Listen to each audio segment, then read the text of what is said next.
Gazette du Togo, une vision sur l'actualité togolaise et sur le monde.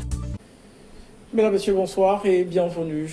Ni la levée de l'interdiction des marches les jours ouvrés, ni la libération de 42 détenus dans le cadre des manifestations politiques, ni la levée du contrôle judiciaire contre le leader de l'opposition dans l'affaire des marchés incendiés, ni même le dialogue politique annoncé par le gouvernement n'ont altéré l'ardeur et la détermination de l'opposition togolaise qui était dans les rues ce mardi sur l'ensemble du territoire pour exiger le retour à la Constitution de 92 et le vote de la diaspora, entre autres. Le bras de fer qui se poursuit entre pouvoir et opposition depuis de quelques avancées timidement observées ça et là. Pour en parler, nous recevons pour vous ce soir Djeri Tama. Vous êtes le président national du Nouvel Engagement Togolais. Bonsoir et bienvenue. Bonsoir. Alors un mot peut-être déjà sur ces manifestations organisées par l'opposition. D'abord, c'est des manifestations qui sont prévues de longue date, depuis 2 semaines, et qui rentrent dans l'enchaînement de ces manifestations qui émaillent aujourd'hui la vie sociale du Togo depuis le 19 août. C'est une partie de l'opposition. J'aimerais bien que vous précisiez une partie de l'opposition togolaise. Alors justement, parce que c'est le débat qui est né depuis qu'on n'observe plus trop votre soutien. Il faut rappeler qu'au début de ces marches-là, vous étiez dans les rues avec cette partie dont vous parlez de l'opposition. Voilà, bien sûr. Depuis, vous n'êtes plus avec eux, les choses semblent avoir changé. Non, du tout. Nous n'avons jamais renoncé à la pertinence des manifestations. La seule chose que nous avons dénoncée à partir du 8 jour où on a fait sortir un communiqué de presse, c'est de dire que les manifestations sont une bonne chose, mais elles doivent absolument être couplées à des négociations parce que on ne peut pas, nous le répétons toujours, on n'obtiendra pas le retour à la Constitution de 92 dans la rue, on n'obtiendra pas le vote de la diaspora dans la rue, on n'obtiendra même pas la libération des détenus dans la rue. Donc ça veut dire qu'au bout d'un certain moment, quand on a fini de marcher, il faut saisir les opportunités de discussion, de dialogue. Et je crois que tous les éléments que vous avez annoncés dans votre préambule participent à cette décrispation qui a eu lieu qu'après que des gens aient essayé de faire parler les gens. Donc, la nécessité du dialogue, de la concertation, doit toujours aller de pair avec les marches qui sont un moyen de pression. Donc, partant, le net n'a jamais décidé de quitter les marches, mais le net, à un moment, a dit c'est bien de marcher, mais il faut accepter aussi le principe de dialogue, parce que des personnes très importantes dans les partis qui font la manifestation semblaient dire que la marche se suffisait à elle seule, et c'est ça que nous dénoncions. Alors, la question qui se pose aujourd'hui, c'est de savoir si le net peut toujours parler au nom de cette opposition qui se réclame proche du peuple, parce qu'on a quand même remarqué cette fissure-là depuis votre entrée, ou en tout cas l'entrée de votre parti au niveau de la commission électorale nationale indépendante. Aujourd'hui, le net fait quand même cavalier seul. Non, le net a toujours fait cavalier seul depuis le 20 décembre 2014, quand lors d'un congrès, le net a décidé de ne plus rentrer dans les regroupements. Donc à aucun moment, sur l'ensemble des manifestations auxquelles le net a participé, à aucun moment, nous n'avons donné l'impression que, d'une part, nous parlions au nom de la coalition des 14 partis qui sont bien organisés, qui arrivent à mobiliser, et à aucun moment nous n'avons essayé de nous substituer à ce regroupement-là. Donc, nous avons, à chaque fois qu'il y a des marches, demandé à nos militants d'y participer, en précisant bien entendu les raisons pour lesquelles on y allait. Et puis, quand nous avons trouvé qu'il était important aujourd'hui, vous savez, nous parlons de faire la politique autrement. Faire la politique autrement, c'est de mettre l'homme au sein de la préoccupation politique. Donc, oui, marcher, mais au bout d'un certain temps, quand on prenait qu'on a eu jusqu'à 16 morts, et que des gens dans l'ensemble de cette coalition disaient les marches elles se suffisaient, c'est là où on nous a dit non, il faut absolument comprendre qu'il y a nécessité de discuter. Et aujourd'hui, je pense que quelque part, l'évolution des choses nous donne raison. On en est plutôt satisfait. Oui, ça me donne raison. Dans le même temps, permettez que je puisse insister là-dessus. Vous êtes vu comme le trait de l'opposition, ou en tout cas dans cette opposition. Et on ne peut pas comprendre aussi quelque part que quand même ce regroupement de 14 partis politiques soit dans la rue pour cette marche-là. Et Dieu seul sait, avec des résultats qu'on peut déjà peut-être aussi à ce niveau mettre à l'acte de cette opposition. Mais vous, à votre niveau, vous êtes au niveau de la CENI, les autres boycottent pour l'instant. Oui, bon, vous savez, cette CENI-là, ça fait depuis 2006 qu'elle a été mise en place à l'issue de la PG dans sa composition. Et donc, vous voyez qu'il y a quand même eu 3 grandes élections avec cette CENI-là et des gens ont participé à cette CENI. C'est-à-dire qu'aujourd'hui, il ne faut pas non plus qu'on rentre dans une sorte de dictature de la pensée unique au niveau de l'opposition, parce que certaines formations ont décidé que pour le moment, ce n'était pas le bon moment pour entrer à la CENI, et qu'à partir de là, toute autre formation qui n'est même pas dans la coalition décide que, parce que d'autres personnes, sans jamais l'avoir consulté, sans avoir pris son avis, décident qu'on ne rentrera pas à la CENI, qu'on n'y rentre pas. Ça, c'est le premier élément. Et il y a un deuxième élément qui est très simple, c'est qu'on l'a connu en 2015. Les partis parlementaires n'ont pas de souci à se faire, puisqu'ils ont des places qui leur sont réservées. Les partis extra-parlementaires, vous savez, quand on a déposé les candidatures, il y avait 9 candidatures au niveau des partis extra-parlementaires. Le net aurait déposé la sienne ou pas. Nous considérons aujourd'hui que nous sommes à cette CENI du fait de notre activité. Nous sommes un parti très actif, qui est très présent autant sur le terrain que dans la construction intellectuelle du débat de l'opposition togolaise.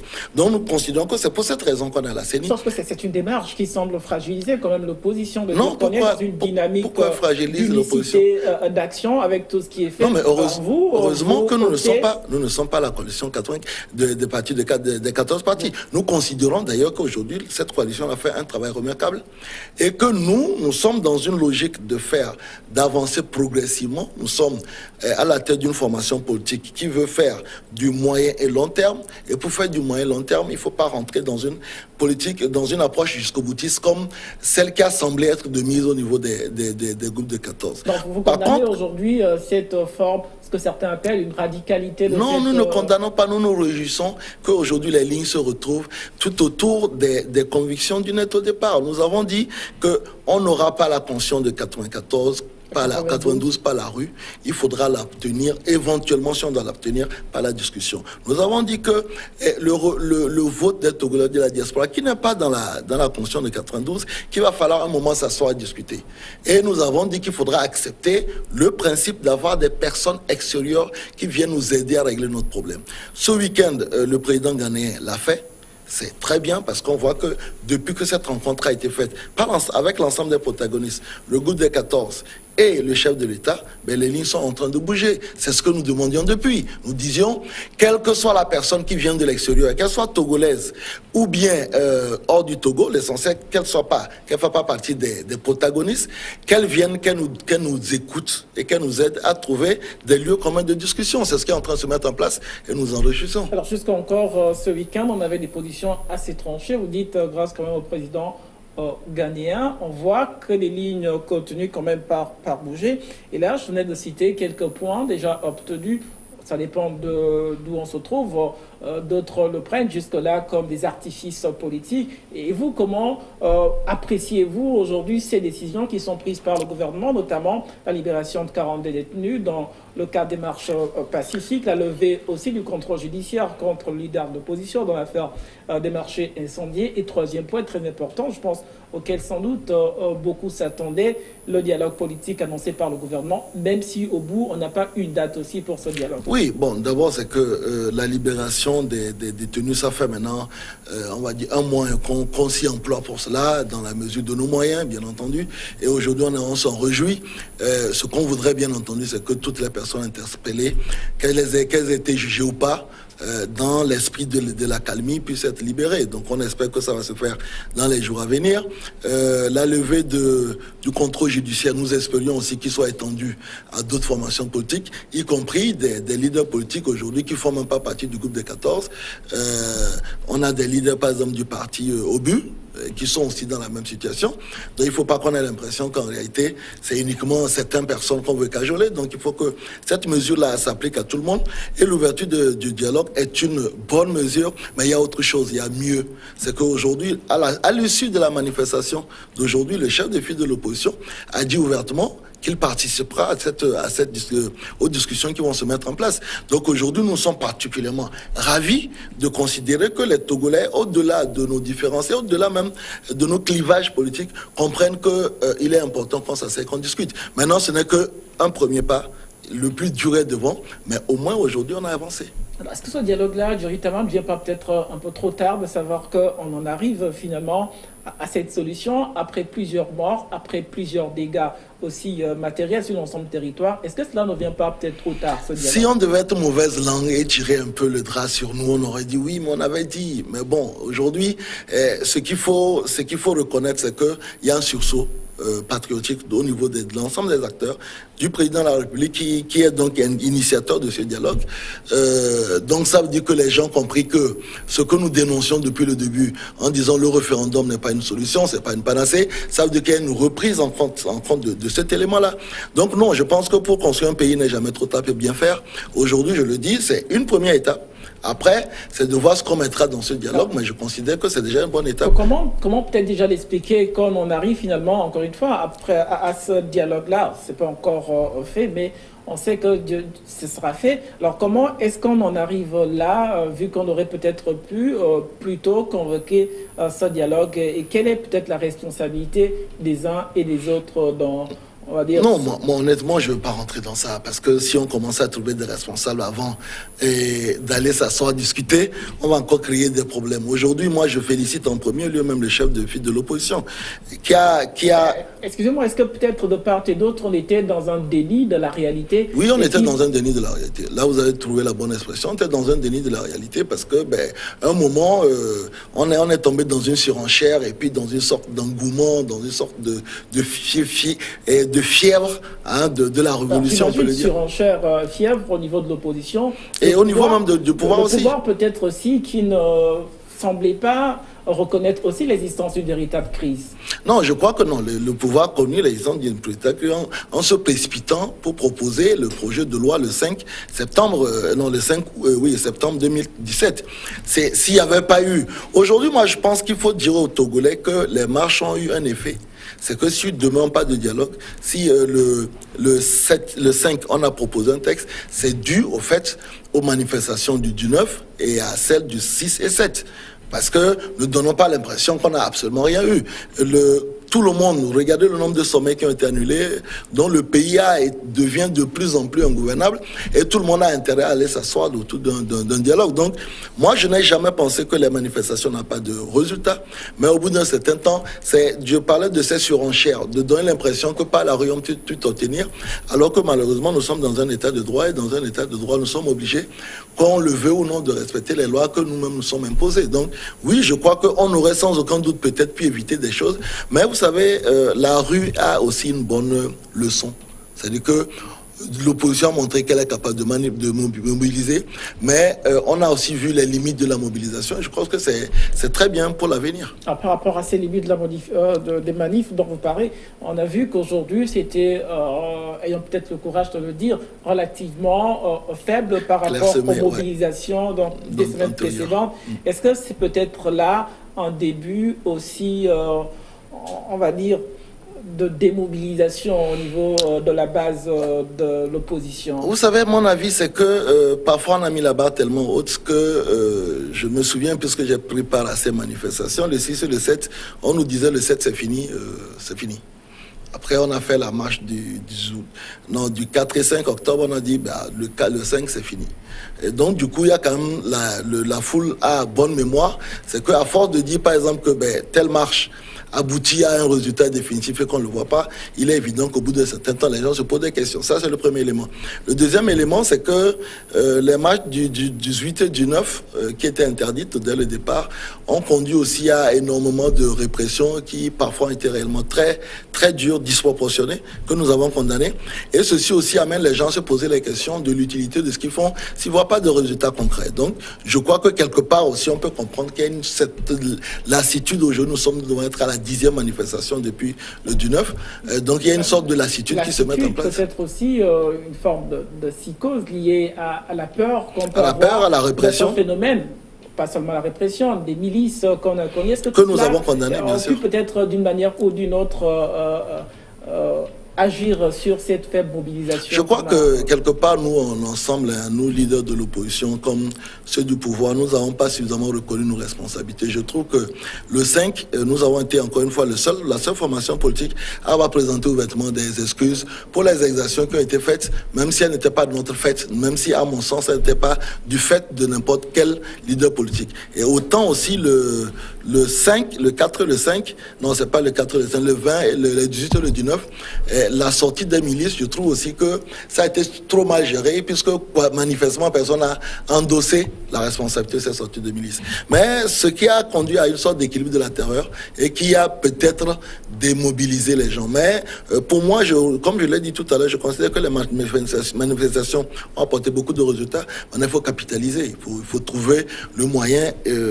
d'aller faire des réformes plus profondes en ne se limitant pas aux trois articles ou 4 articles du gouvernement.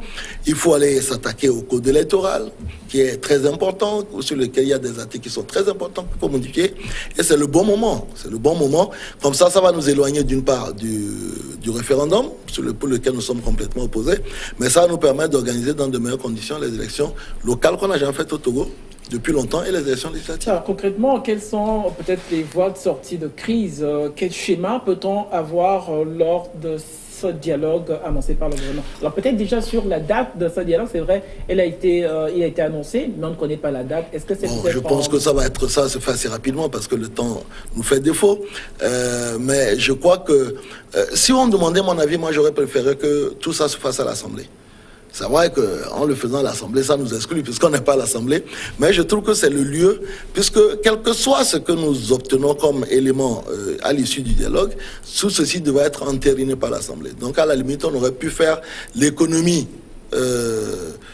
d'un dialogue hors Assemblée et faire en sorte que nous puissions mandater, peut-être même nous qui ne sommes pas à l'Assemblée, nous puissions envoyer nos recommandations aux députés de l'Assemblée. Maintenant, je crois qu'on risque de se retrouver dans un schéma type Togo Télécom, les fameux débats de Togo Télécom, puisqu'on ne nous annonce pas un médiateur.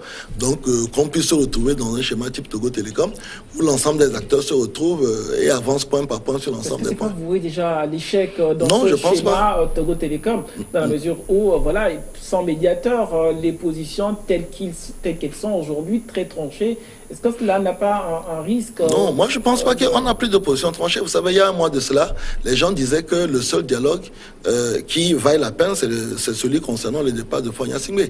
Et aujourd'hui, vous pensez bien que le gouvernement n'appelle pas les gens au dialogue pour décider du départ de l'œuvre du président. Il est évident. Donc certains leaders de l'opposition continuent de tenir. Non, mais je refuse pas. Mais je pense que on va peut-être pour discuter des possibles. Non, mais vous n'imaginez pas aller à un dialogue avec à la limite initié par le chef de l'État pour aller demander son départ.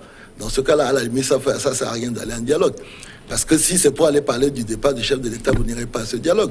Donc aujourd'hui, je pense que les positions ont évolué. Il y a quelque temps, moi, je me souviens des premières manifestations, quand quelqu'un parlait du dialogue, il était complètement hué. Il n'y avait que 2 jours autour de la Constitution de 92, départ du chef de l'État, et le seul dialogue, c'est concernant cela. Aujourd'hui, même quand vous écoutez la plupart de ceux qui interviennent, ces dernières semaines, plus personne ne vous parle du départ du chef de l'État. Donc il y a une évolution, et à raison d'ailleurs des positions, parce que nous pensons que les institutions sont à respecter.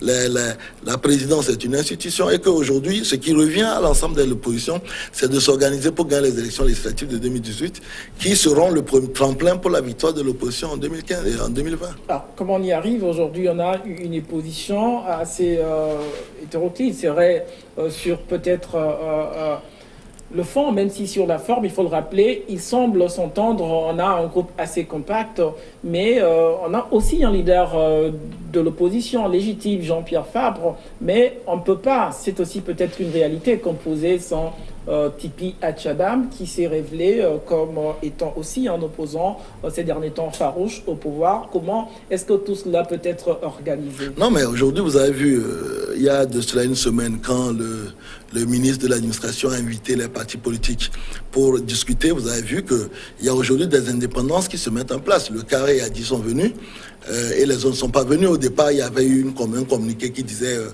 toute la coalition refute, mais il y a quand même des partis qui sont venus. Ça veut dire qu'il y a des individualités qui commencent à se mettre en place. C'est un danger peut-être? Non, c'est pas un danger, parce qu'en fait, qu'est-ce qu'on veut au Togo? Moi, je pense qu'il y a 2 choses que l'ensemble de l'opposition, le NET, le groupe des 14, Obu et tout le monde veut. C'est d'abord l'alternance, mais une alternance pacifique. Et donc, comment on fait pour avoir l'alternance pacifique? C'est de faire en sorte que toutes les énergies, toutes les formations politiques puissent apporter leur contribution à la victoire finale. Et c'est en cela que les élections, par exemple, en deux tours sont intéressantes, parce que ça permet à chacun d'aller puiser dans son, si c'est son fief, ses rangs, et amener tout ça là dans l'escarcelle finale. Donc, aujourd'hui, à mon sens, il n'y a pas de danger si nous comprenons que l'objectif final, c'est ça. Maintenant, comment on y arrive? Il y a des gens comme nous qui disons, nous ne voulons pas être dans le rassemblement, mais notre discours par rapport au pouvoir n'a jamais changé d'un iota. Parce que comment on détermine qu'un parti est de l'opposition, c'est qu'il s'oppose à l'action gouvernementale. C'est pas parce qu'il est encarté, parce qu'il est dans un groupe qu'en ce moment-là, il est un vrai parti de l'opposition. La preuve, c'est qu'aujourd'hui, on a même des partis qui se réclament de l'opposition, mais qui sont dans l'action gouvernementale. Je parle de l'UFC.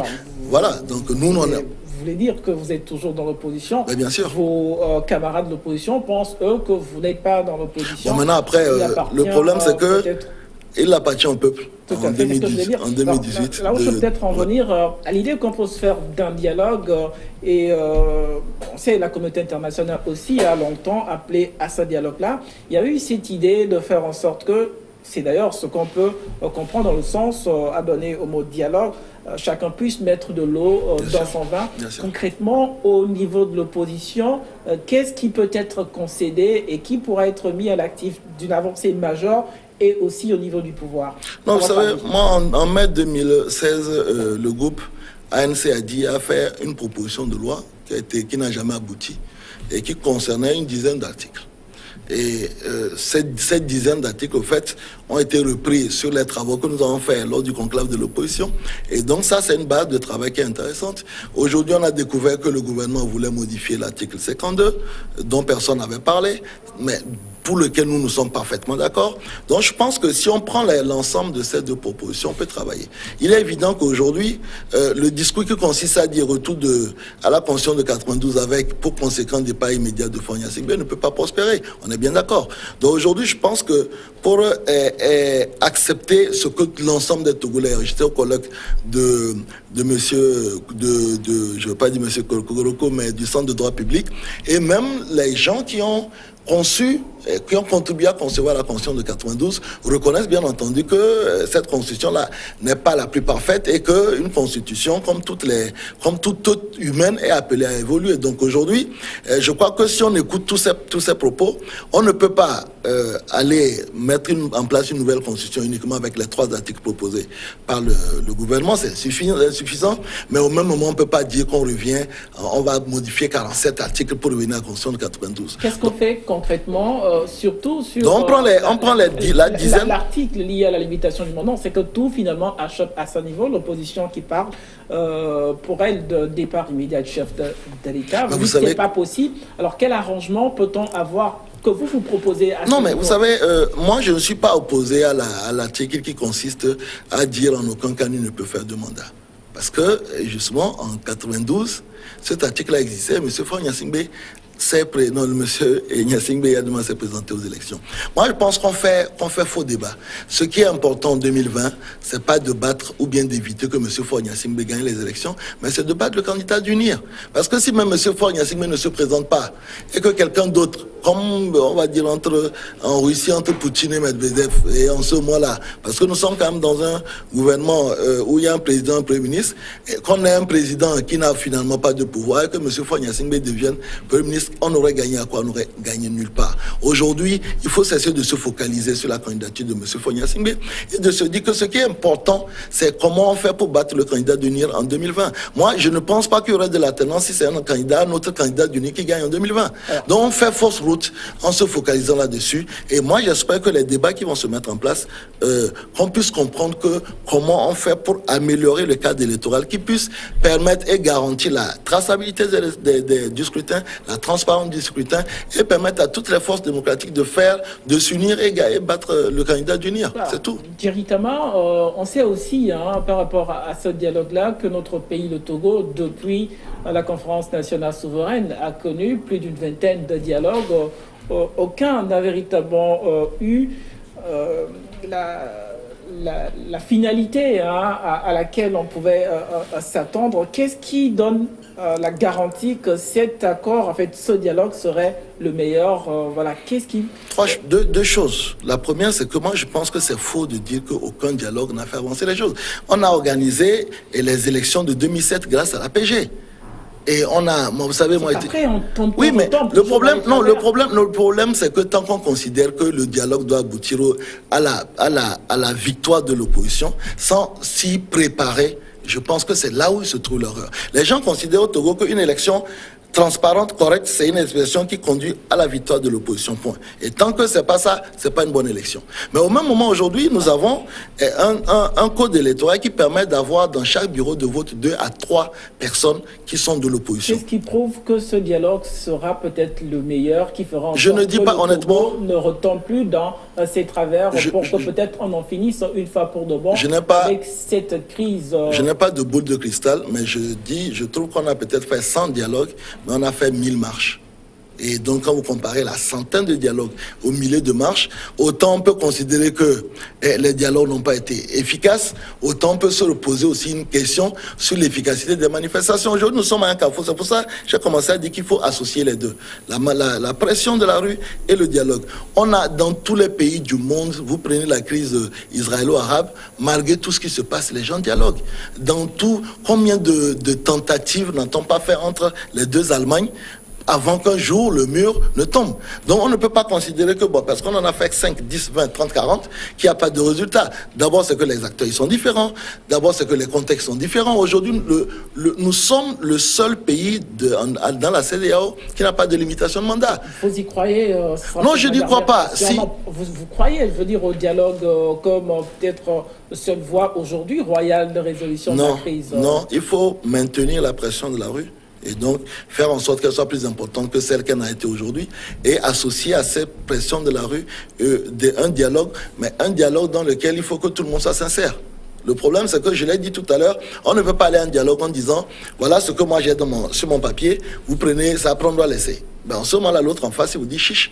Vous ne prenez rien. Donc aujourd'hui, il faut faire preuve de souplesse, de fermeté, mais surtout de pragmatisme pour faire en sorte que ce dialogue soit peut-être le dernier des derniers, pour qu'on puisse avoir, en 2018 comme en 2020, des élections réellement transparentes qui fassent prévaloir le choix du peuple. Merci à vous, Duri Tama. Je rappelle que vous êtes le président national du Nouvel Engagement Togolais, parti de l'opposition. Encore une fois, merci d'être passé nous voir. C'est moi qui vous remercie. Restez avec nous, chers téléspectateurs. Tout de suite, un nouveau journal sur New World Info. Nous revenons dans une dizaine de minutes de regard croisé avec d'autres invités. La Gazette du Togo, une vision sur l'actualité togolaise et sur le monde. Rejoignez-nous sur le www.lagazettedutogo.com ou sur nos comptes Facebook, Twitter et YouTube. Pour tout contact, écrivez à contact@lagazettedutogo.com ou appelez le 92 80 88 53. La Gazette du Togo, c'est l'information en continu.